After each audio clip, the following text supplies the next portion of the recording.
Production बढ़ाने के लिए इसके बाद जो प्रोसेस आया था वो था ड्रिलिंग एंड ब्लास्टिंग प्रोसेस। यहाँ पर दिखाया गया उसका मॉडल। क्या होता है इसमें, मान लो पहले ड्रिल मशीन के द्वारा कोल माइन का वॉल या रूफ पर छेद बनाकर उसमें एक्सप्लोसिव जैसा चीज को डाल देगा और उसके बाद इलेक्ट्रिक वायर से शॉर्ट सर्किट करवाने से ये ऊपर का रूफ साइड का वॉल सब लेके एक साथ कोलैप्स करेगा। बहुत सारे कोल मिलते हैं, फिर भी इसमें रिस्क ज्यादा है क्योंकि अगर ब्लास्टिंग के समय मीथेन जैसा इन्फ्लेमेबल गैस प्रेजेंट हो तो जल सकता है और इसीलिए कोल माइन के अंदर ये जो प्रोसेस है अंडरग्राउंड के लिए सेफ नहीं होता है। तो सरफेस माइनिंग के लिए बहुत अच्छा काम करते हैं, बहुत ही लो कॉस्ट प्रोसेस है।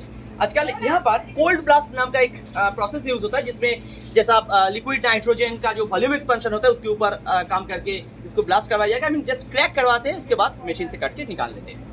और ये कोल माइन का सबसे पुराना मशीन जिसको शॉर्ट वाल कोल कटर या हॉरिजॉन्टल कटर कहते हैं, आजकल इसका इस्तेमाल भी नहीं है क्योंकि एक छोटा मशीन था, प्रोडक्शन बहुत ही कम होने की वजह से इसका इस्तेमाल बंद हो चुका है। तो चाहते और थोड़ा अंदर मॉडर्न मशीन को देखिए। आइए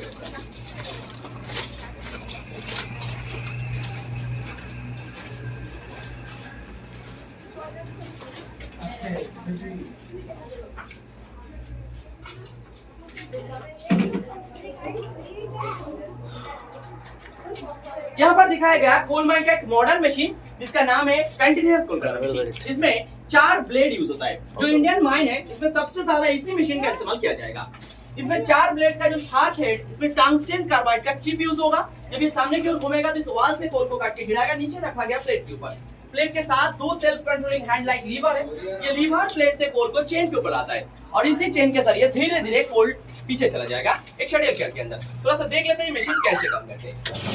ऐसे ही सामने की ओर घूमते हैं और इस वाल से कोल को काट के नीचे लाते हैं। देखिए तो सेल्फ कंट्रोलिंग लीवर चल रहा है जो प्लेट से कोल को चेन के ऊपर लाएगा और चेन इसी ट्रैक से धीरे धीरे कोल को पीछे ले जाएगा और कोल भरेगा एक शटल केयर के अंदर। इस शटल केयर भरने के बाद इसका ड्राइवर ले जाएगा शटल केयर को लोडिंग जोन जहां से कोल टॉप एंड लिफ्ट के द्वारा ये कोल बाहर चला जाता है।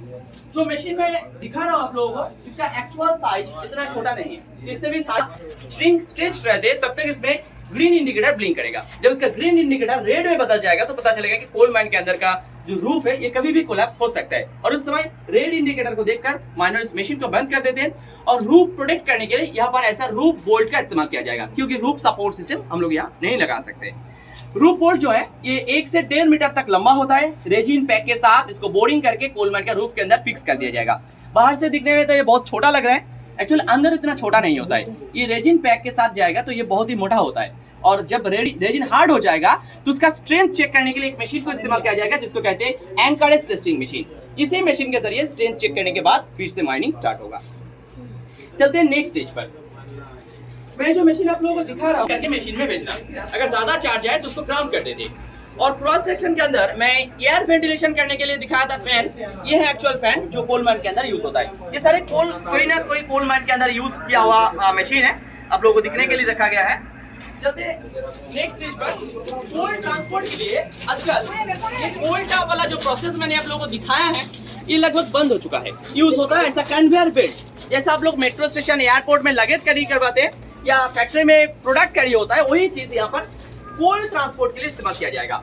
और ऐसा छोटा नहीं, मॉडल दिखाया गया है एक मॉकअप माइन है इसलिए बेल्ट जो ये बहुत छोटा है। एक्चुअल माइन का जो बेल्ट वो लगभग ये टनल जैसा चौड़ा होता है और इसका लेंथ डिपेंड करेगा जितना लंबा टनल उसके ऊपर, लगभग 1 से 1.5 किलोमीटर तक लंबा भी हो सकता है। आइए मेरे साथ और थोड़ा अंदर।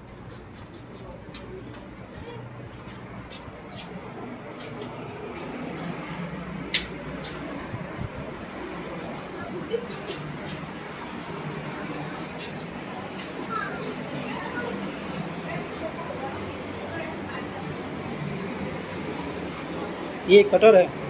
हाँ ये डिस्क शेयर है। तो अब हम लोग आ गया है कोल माइन का सबसे नीचे वाला लेयर जिसमें सबसे अच्छे क्वालिटी का कोल निकालते हैं और यहाँ पर कोल काटने के लिए यूज होगा ऐसा डिस्क शेयर लॉन्ग वाल कोल कटर। ये जो मशीन है ये Soviet type I mean Russian machine है। इसमें स्पेशल ये जो डिस्क है स्पाइरल है, ऊपर पाइप लाइक ब्लेड जो बना हुआ है ये सारे बोरॉन कार्बाइड से बनते हैं और ऊपर टाइटेनियम मेटल का कोटिंग रहेगा सरफेस को स्मूथ बनाने के लिए। और इसके साथ इसका जो लीवर, ये 2 लीवर रहेगा इस मशीन में, एक लीवर इसको वर्टिकली, दूसरा लीवर इसको हॉरिजॉन्टली घुमाने के लिए हेल्प करते हैं। और ये जो मशीन ये स्पाइरल मूवमेंट की वजह से कोल कटने के बाद ऐसा देखिए ऐसा मूवमेंट होता है और इसका स्पाइरल होने की वजह से कोल कटने के बाद वो अपने आप चले आएगा ऐसा चेन कन्वेयर के ऊपर। जो चेन कन्वेयर यहाँ पर लगाया गया है, ये चेन कन्वेयर कटा हुआ कोल को ले जाएगा बेल्ट। जो बेल्ट मैंने आप लोगों को एक दिखाया है, ऐसा मल्टीपल बेल्ट होता है और उसी बेल्ट के जरिए पूरा कोल माइन से कोल बाहर तक चला जाएगा। अभी आप लोग जिस टनल के अंदर है, ये टनल सबसे नीचे वाला टनल मैंने बताया है, इसलिए यहाँ का प्रेशर भी बहुत हाई होता है। इसलिए यहाँ पर यूज होता है mobile hydraulic adjustable roof support system. जो आप लोगों का लेफ्ट साइड राइट साइड पर ये ग्रीन कलर का बीम लगाया गया है, ये actually adjustable roof support system. आजकल इसमें हाइड्रोलिक प्रेस के भी इस्तेमाल किया जाता है, जो हाइड्रोलिक प्रेस के द्वारा ऑटोमेटिकली रूफ के साथ एडजस्ट कर जाएगा। क्योंकि ये मशीन मैंने बताया कि ऊपर नीचे कर सकते हैं, अगर ऊपर से कोल का रूफ को कट लेगा तो उसके साथ भी ये एडजस्ट हो पाएगा।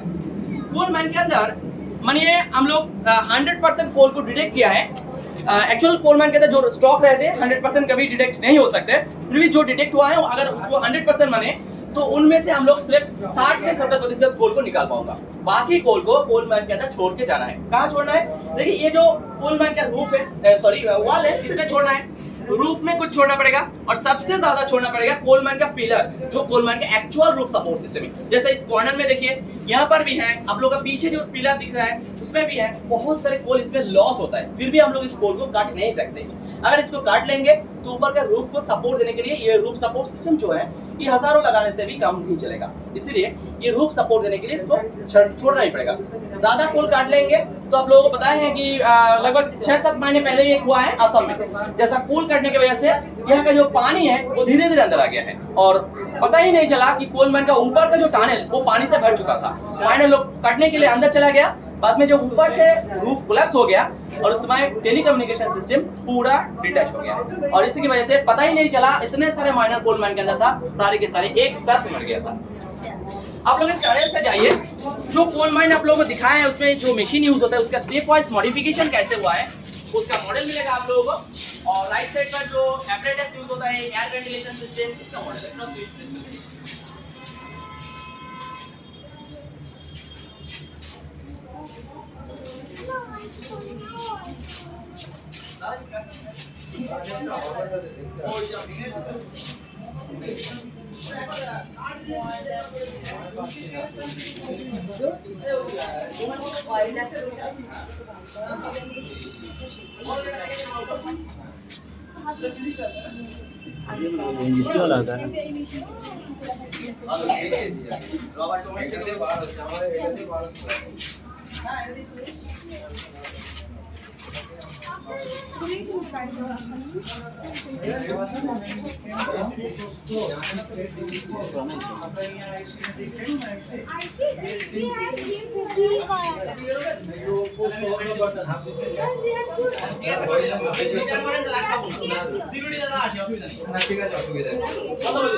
इंस्ट्रूमेंट बाय खाली बटन प्रेस करो चलिए।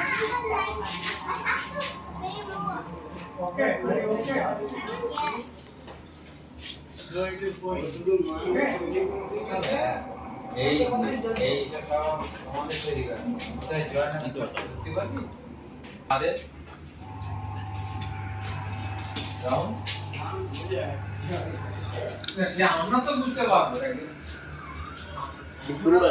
Water pump system